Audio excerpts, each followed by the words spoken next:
নমস্কার বন্ধুরা, সুচির রান্নাঘরে আপনাদের সবাইকে ওয়েলকাম। আজকে আমি দু রকম বাটা বানিয়ে দেখাবো। প্রথমে কাঁচকলা বাটা, তারপর বানিয়ে দেখাবো লাউ পাতা বাটা। চলুন দেখে নেওয়া যাক আজকের রেসিপি। কাঁচা কলা বাটা গরম ভাতের সঙ্গে খাওয়ার জন্য দারুণ একটি সহজ আর পুষ্টিকর রেসিপি। কাঁচা কলা সেদ্ধ করে যদি কাঁচা লঙ্কা সর্ষের তেল দিয়ে মেখে নিলেই কিন্তু সুস্বাদু একটা রেসিপি তৈরি হয়ে যাবে। এখানে আমি কাঁচা কলা নিয়েছি, দেখুন দুটো, আর নিয়েছি রসুন, কিছু সাদা সর্ষে, কাঁচা লঙ্কা আর দুটো লঙ্কা ভেজে নিয়েছি। প্রথমে 1/2 করে কেটে নেব। আমি এখানে অল্প করে দেখাচ্ছি, আপনাদের পরিমাণ বুঝেই কিন্তু কম বেশি বাড়াতে পারেন। ভালোভাবে একটু হালকা হলুদ দিয়ে সেদ্ধ করে নিয়েছি। তারপর লঙ্কাগুলো এইভাবে কড়াই কিন্তু ভাজতে হবে। মিক্সির মধ্যে আমি এখানে যেহেতু মিক্সিতে বাটাটা দেখাবো, আপনারা চাইলে কিন্তু অবশ্যই শিলনোড়ায় বেটে নিতে পারেন। আমি সর্ষেটাকে হালকা ডাস্ট করে নেব।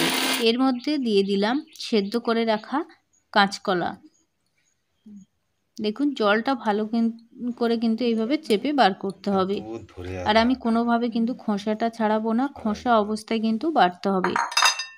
এর মধ্যে দিয়ে দেবো 2 কোয়া রসুন আর একটা কাঁচা লঙ্কা।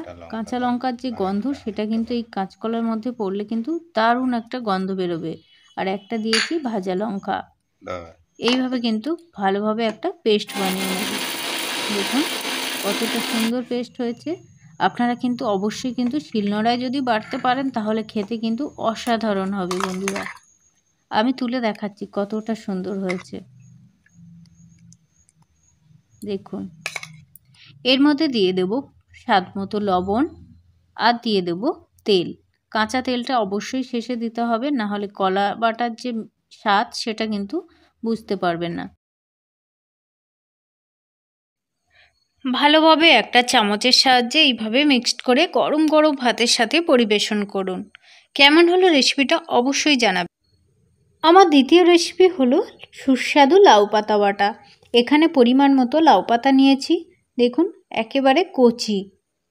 লাউ পাতা বাটা খেতে আমরা প্রত্যেকেই কম বেশি ভালোবাসি, আর শীতকালে যদি গরম গরম ভাতের সাথে খাওয়া যায় তাহলে তো কথাই নেই।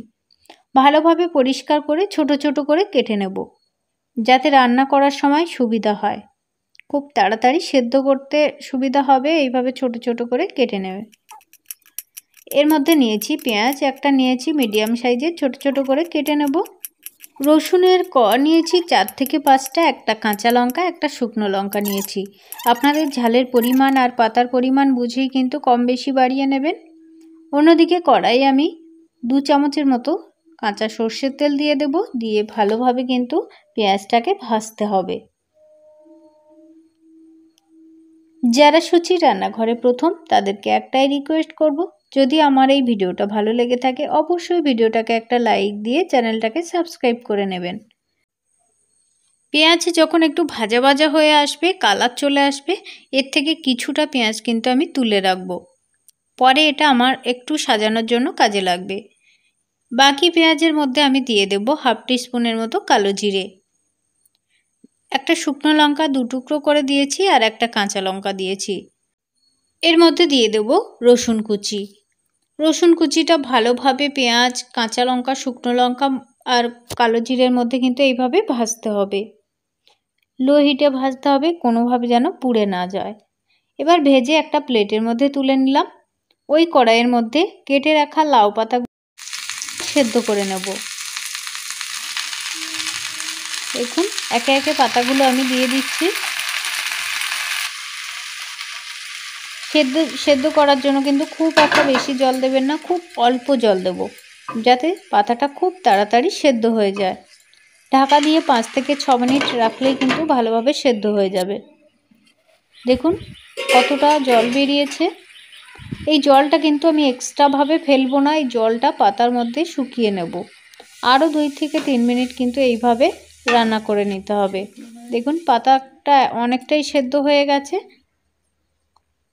শিলনোড়ায় আমি এখানে বেটে দেখাচ্ছি, আপনারা চাইলে মিক্সি ব্যবহার করতে পারেন। রসুন আর ফোড়ন, পেঁয়াজ সব কিন্তু ভালোভাবে বাটার পরে কিন্তু আমি এইভাবে জলটা চেপে বার করে দেবো। ঠিক একসাথে কিন্তু এইভাবে মিক্সড করে বাটতে হবে। সবসময় শিলনোড়ায় বাটার টেস্ট কিন্তু অন্যরকম হয়, যতই মিক্সি আমরা ব্যবহার করি না কেন।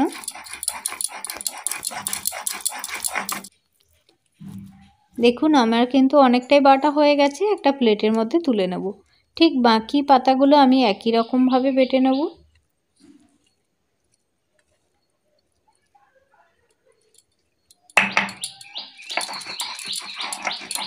লাউ পাতা কিংবা কুমড়ো পাতা, প্রত্যেক পাতা বাটা কিন্তু খেতে অসাধারণ হয়। দেখুন আমি সব শেষে দিয়ে দেব লবণ আর কয়েক চামচ সর্ষের তেল, বেশি দেবেন না, 1 চামচ। আর কিছুটা পেঁয়াজ তুলে রেখেছিলাম, সেটা দিয়ে মেখে নিয়েছি। গরম গরম ভাতের সেরা সঙ্গী হলো এই লাউ পাতা।